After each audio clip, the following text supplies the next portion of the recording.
Hey guys, I'm here today to talk about one of the things that I think is the most important parts of homeschooling.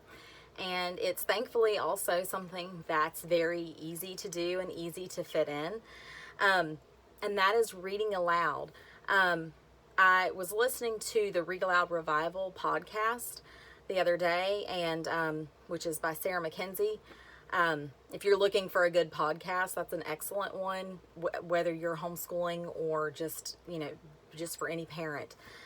But she had an episode on the other day about the importance of reading to children, even older children that are able to read themselves. And she had a statistic on there, and I'm going to read it to you because I was just kind of shocked when I heard it, honestly.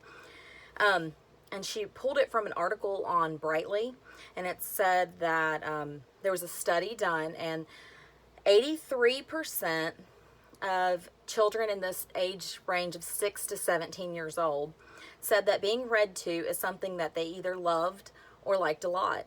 So over 3/4 of children in this study, and only 17% of parents of kids in the 9 to 11 age range actually read aloud to their children.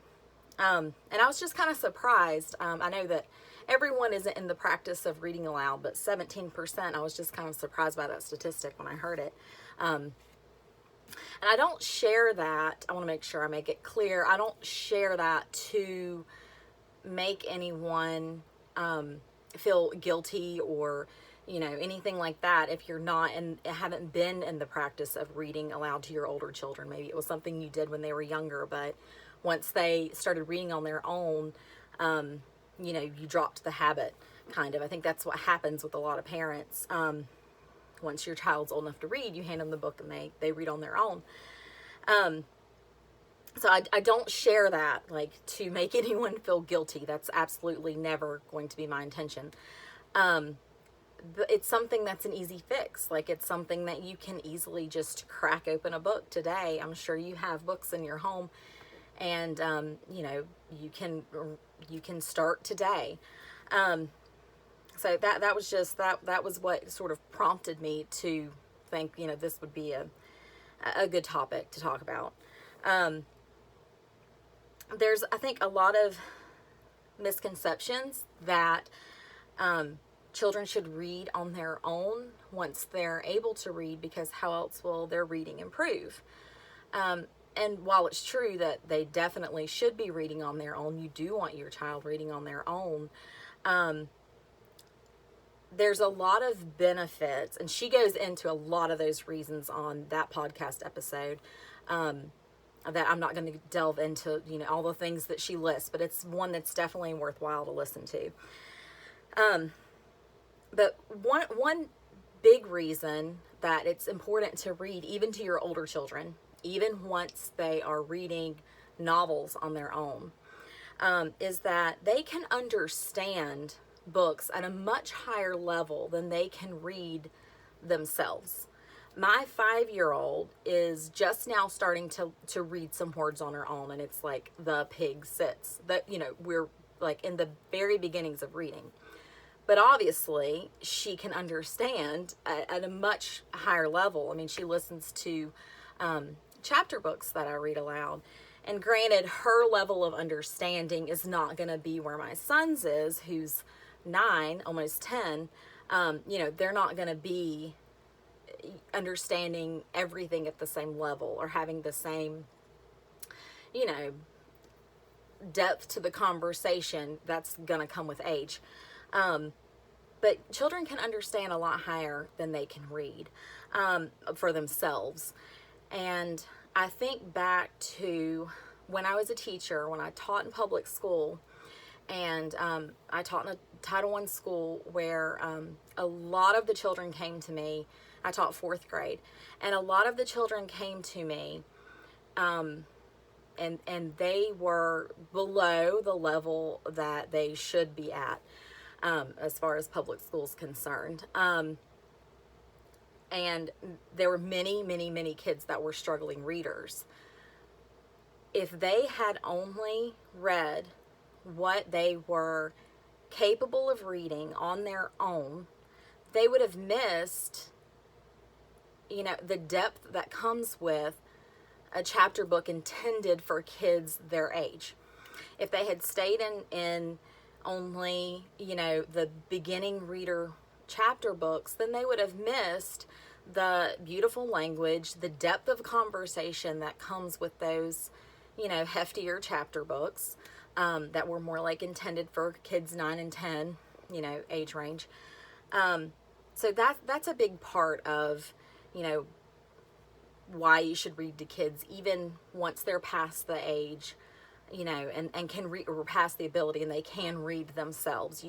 They can understand at a higher level. So if you have a kid that's, regardless of whether they are at, above, below, what they should be. And I put should in quotation marks because every kid's different. And but if you are used to your child being in public school, you have this idea of your kid being below, at, or above their grade level, as far as reading or math or things like that, based on tests and things like that. I'll get into some of those things on a different video because I could talk a lot about that too.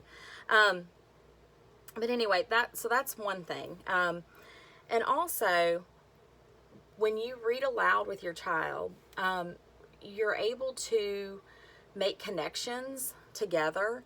I definitely refer back to things that we've read. We'll be talking about something. I'll be like, oh yeah, I remember that.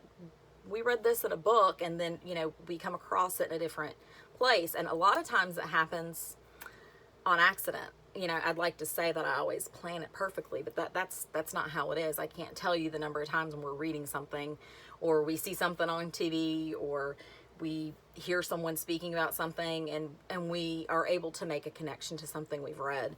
So that's a really important part. Another important part of reading with your kids is the discussions that come of it.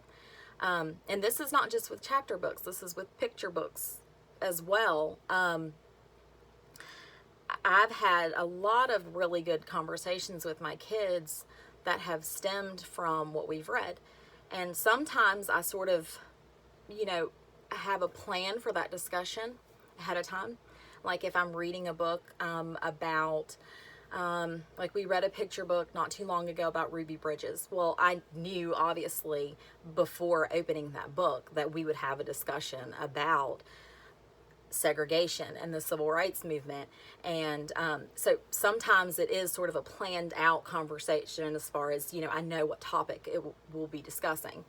But oftentimes it's a discussion that is very spur of the moment. And, we've talked about, like I said, segregation. We've talked about slavery. We've talked about gender equality. And we've talked about important people in history and what it looks like to be brave, what it looks like, to show courage, and just, character traits that you hope to instill in your children. Those discussions come up frequently. We've talked about bullying. I mean, there's just, all these important discussions that stem from reading together, that have been, important conversations. Another thing that's important is that they get so much vocabulary, and my kids surprise me a lot. They'll say words that I didn't even realize they knew. Sometimes I remember reading it to them, and I'll go, oh, that was from that book that we read. And sometimes I don't even remember where they got it from. But I know that a lot of that vocabulary comes from being read to, especially like my 5-year-old who, like I said, is just starting to read. So, she, everything that she is learning, she's either heard from just, us speaking, or she's heard from a book. Also, you can model what it sounds like to be a fluent reader. And even if your child's a pretty decent reader, I'm sure that if you are reading aloud, then, you're going to be a very good model of being a fluent reader. And language is different when you just speak versus when you read. I mean, I definitely don't speak with perfect grammar and, all the time. Most people don't. So they get, a language reading aloud is very different than just speaking. And, even if you think that you speak with pretty decent grammar, I would bet money that you probably, don't speak quite the same way that a well-written book is going to sound. So they're exposed to hearing what that is supposed to sound like. And sometimes they need that model of hearing it before they're able to fully do it themselves, reading themselves, I mean. Let's see. Some of the books, I was going to give a couple book suggestions that we've enjoyed, and then I'm going to share two books for parents to read that have book lists and ideas too. So some of the books, I'm not going to go through picture books that we've read. I might do a separate if anyone's interested. I don't know if that, I feel like a lot of people have picture books probably already in their homes. If it's something that you're interested in, I could share some of those in a separate video, but I'm not going to go through picture books right now. But some of my favorite beginning chapter books, like if your kids are just at the age where they're starting to sit still for longer than just a picture book, and they're ready for a chapter book but not quite ready for the heftier ones.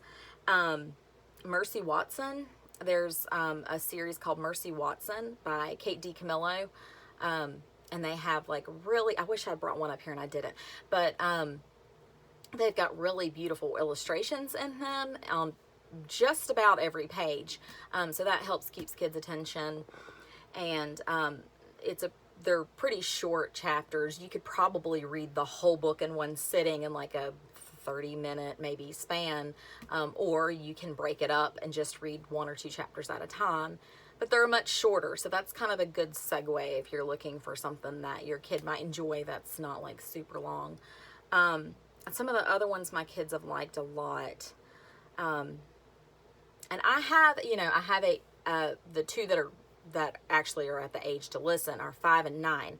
So my 5-year-old probably gets books, honestly, that are a little bit higher of a level that I probably wouldn't have picked for my son when he was 5. But, because I'm trying to appeal to both ages, sometimes she gets books that are a little bigger. And she may not listen to every single word and hang on to all of it, but she follows it pretty well. I mean, for her age, and you just have to go by your own kid. Some kids are not ready for that, and which is fine.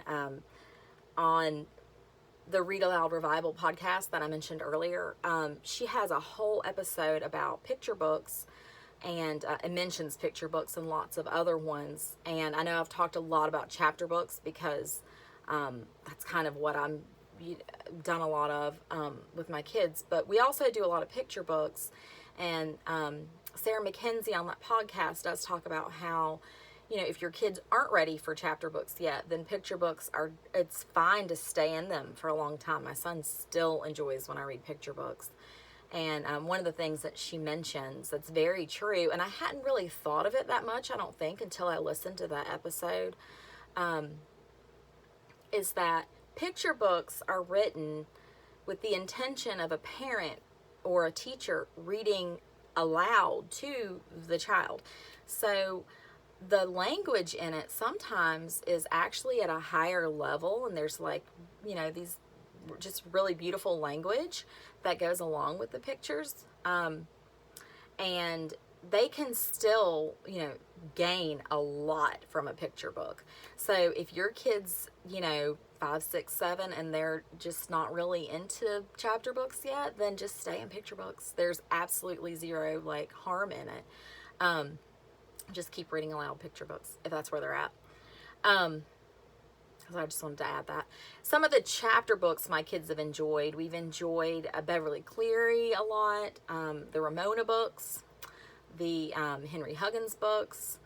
My son's read the Fudge.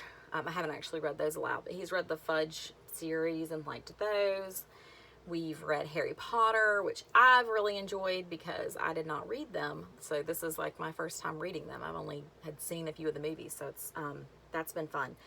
And I'm trying to think what else. Roald Dahl, we read Matilda and Charlie and the Chocolate Factory. I'm just trying to give some ideas if you are, like, where do I even start? Those were all good. So yeah, I wanted to share 2 books that I read that I think are really helpful if you are,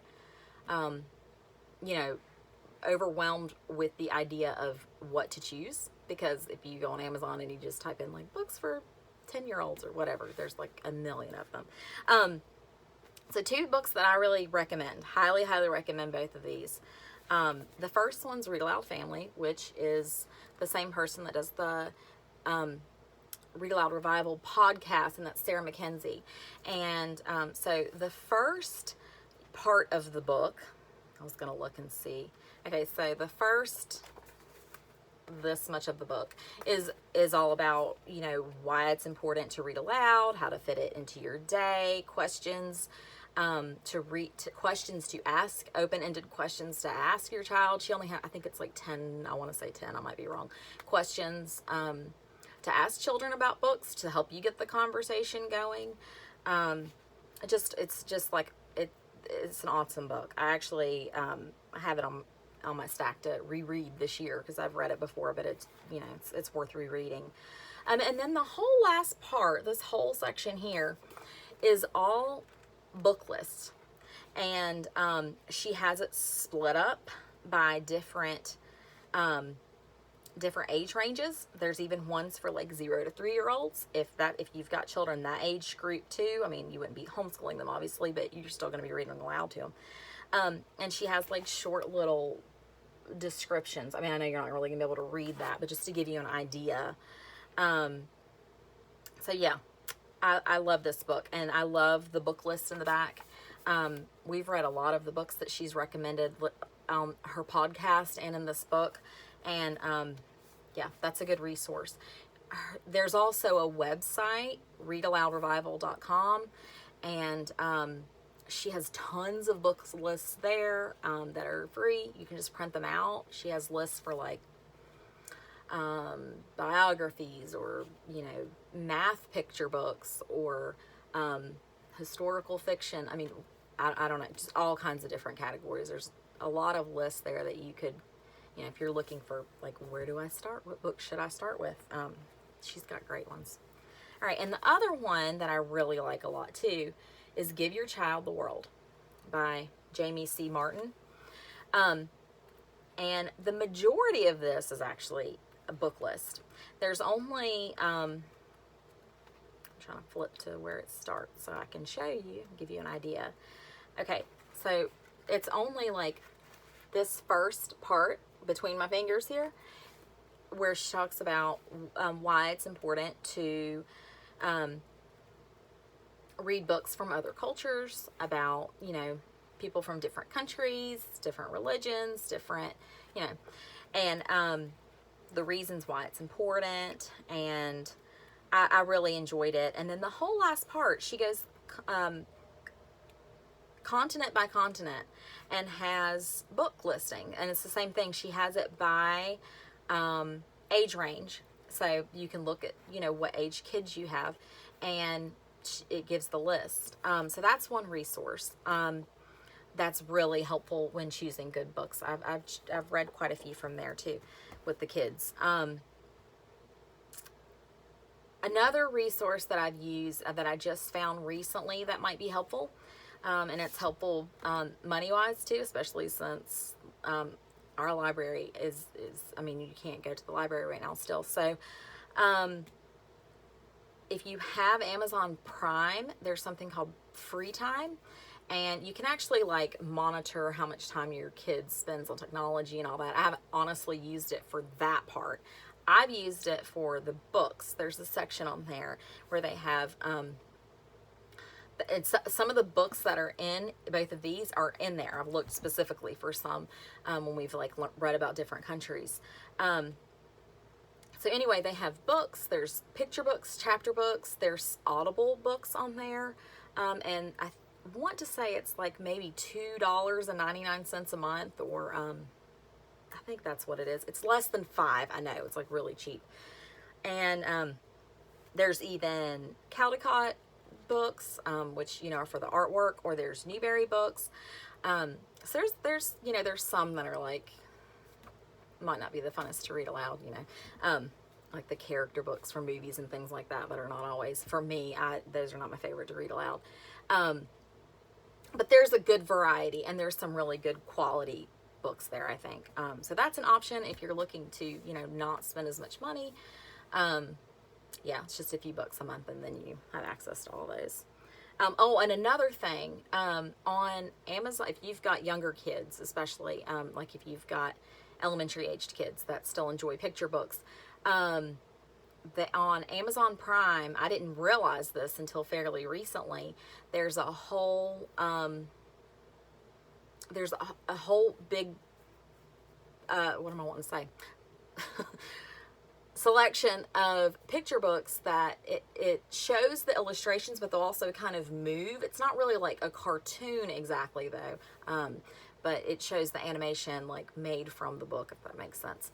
And those are really neat because it's basically like an audio book, an audible book, but it's, you know, you get to see the illustrations too. So my kids have liked those. I know Olive, my 2-year-old, she likes Click Clack Moo is on there, and there's one called Lemonade in Winter, which I heard about on Read Aloud Revival. That one's really cute. She likes it a lot. And she actually cracks us up because if we ask her for it, there's a little like rhyme in it that goes lemon, lemon, lime, lemon, limeade. So when she would ask to watch it, she would say, I don't watch blah, blah, blah, blah, blah. It'd just be a bunch of L's. Anyway, those are really cute. I recommend those. Okay. One other thing I want to add. Sometimes people have a hard, you know, their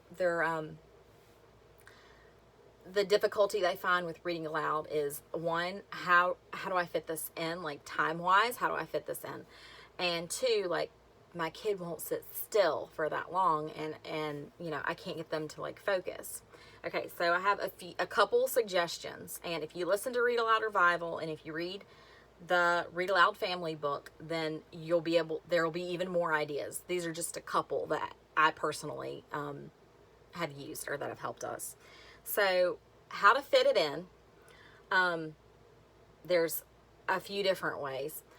One thing that I do is to read after or during mealtime. So all my kids are already sitting. I usually, a lot of times it depends on what we're eating, if I will do it if I'll read while I'm eating, or, you know, try to finish first so that they're still sitting. And so that helps because they're sitting down at the table, they're able to, so that's one thing that I've done that helps. And it helps with the toddler especially, because if Olive is sitting in her high chair, she's more likely to sit, and she does listen along. You know, even when I'm reading chapter books, she will like pitch in, she'll start laughing at parts. I know that sometimes I'll know she's not actually getting it, but she will listen, and she'll laugh along, and sometimes her laugh is at an inappropriate, like it won't really be a funny part, but she doesn't really know what's going on in that particular part because it's not meant for a 2-year-old. And so we get tickled with her. But if we're sitting at the table, that's one way. Okay. Another way, I used to do a lot, now that we're not in our car near as much, I haven't been doing it here lately near as much, but is to use Audible, or whatever way you get audiobooks. There's other ways besides just Audible. Audible's just what I use. Those are great. I mean, we live a good like half hour from just about everywhere we go. So when we're in the car for that long, you know, the putting on an audiobook is a great way. And listening to an audiobook absolutely 100% counts as reading. It absolutely counts. It's great for you to read, you know, to your kids, but listening to an Audible book, they are getting still the benefit of hearing a very fluent reader. You can listen together, and sometimes it's nice to give yourself that break from being the one to read and to just listen to someone else. Ones that we've personally liked on there, we listened to Matilda on there, which Kate Winslet was the narrator for. That one was really good. We all enjoyed that. Ellie really liked that one. And we've listened to some of the Ramona books, some of the Henry Huggins books. Neil Patrick Harris does some of the Henry Huggins books, and he's really good. I liked his. What else? Frog and Toad. Even my 9-year-old, almost 10-year-old, still likes Frog and Toad. Like they're really cute. And the Audible version is by the actual author, Arnold Lobel, and it has music like at the end of the stories or whatever. That's it's cute. I really enjoy Frog and Toad. We've listened to that one like I don't know even how many times we've listened to him. We've listened to him over and over again. So that's a good one. I'm trying to think. I feel like I'm forgetting one. I probably am, but I can't think of it right now. Another way to fit it in or make it work is to have a snack. Like if you have a reluctant reader especially if you're not like in the habit of reading aloud, if you pop a big bowl of popcorn, pass out popsicles, make a batch of brownies, whatever, if you make a good snack and pass it out and like, oh, we're going to read this book, I promise you they're going to be more excited if maybe they weren't excited to begin with. So give that a try. So those are some of the ways I fit it in. I'm trying to think if there's anything else. I feel like I'm leaving something out and I can't remember what I was going to say. Anyway, I just want to close with saying one of the biggest goals of homeschooling for me, and probably for you too, whether you're new at this or you've been doing it forever, one of my biggest goals in homeschooling is I want my kids to enjoy reading and enjoy learning. And if your kid is a struggling reader, especially if they are stuck in books that are maybe not the most interesting or maybe not the most challenging as far as like leading to good discussion questions or things like that, if they're stuck in those books that are not super fun to read yet, if they're still in like the early readers, like it's going to take them longer to love reading. So with my son, when he could read but wasn't like super fluent yet, he liked to read okay, but he didn't pick books up on his own and read. And for a while I was kind of concerned, like, oh, what if he doesn't love books? What if he doesn't get to the point where he loves reading? But I continued to read aloud to him, and he really liked being read aloud to. He just didn't love reading himself yet. But he got to the point, once he was a fluent reader, which just took, practice, and I would make him read a little bit to me on school days. I'd have him, read a chapter or even just part of a chapter once he was like in that age of being able to first read chapter books. Once his fluency was there, then he took off, and now he does read a lot on his own. And I don't think that he would have, honestly don't, I don't think that he would have made that leap of just liking books okay to really enjoying them and reading on his own. I don't think that leap would have happened without him falling in love with books. And the first falling in love with story and falling in love with books came from listening to good books and listening to books that he actually enjoyed. If he had waited until he could read them himself to get those books, it would have been a couple years. I mean, that a couple years difference there. So I feel like it kind of helps that bridge that gap of just tolerating reading to actually enjoying reading. I don't know. It's just something that I think is one of the most important parts of homeschooling, and it's one of the parts I enjoy the most. We've definitely had days where it's like just a rough day, maybe the morning didn't go great or whatever. And if we sit down at lunch and I pull out a book and read a chapter, it can improve all of our moods. Like, it's just, it's a fun part of our day that we actually enjoy. And I know that they're gaining a lot from it. They're gaining the discussions, they're gaining the vocabulary, they're gaining the listening to a fluent reader. Yeah, this is much longer than I intended it to be. So I'm sorry about that, but it is something that's, like I said, near and dear to my heart. It's something that I do think is a big one, and it's fun. It's not, it's hopefully enjoyable. Anyway, I will be back soon. And I think that one of these days soon, maybe in the coming week, I may attempt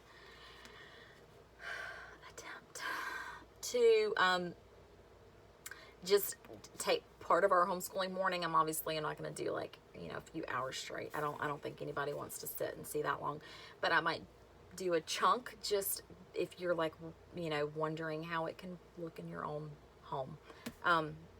Yeah, that's maybe this week. We'll see if I get brave enough. I'm slightly nervous to try it. Anyway, bye guys.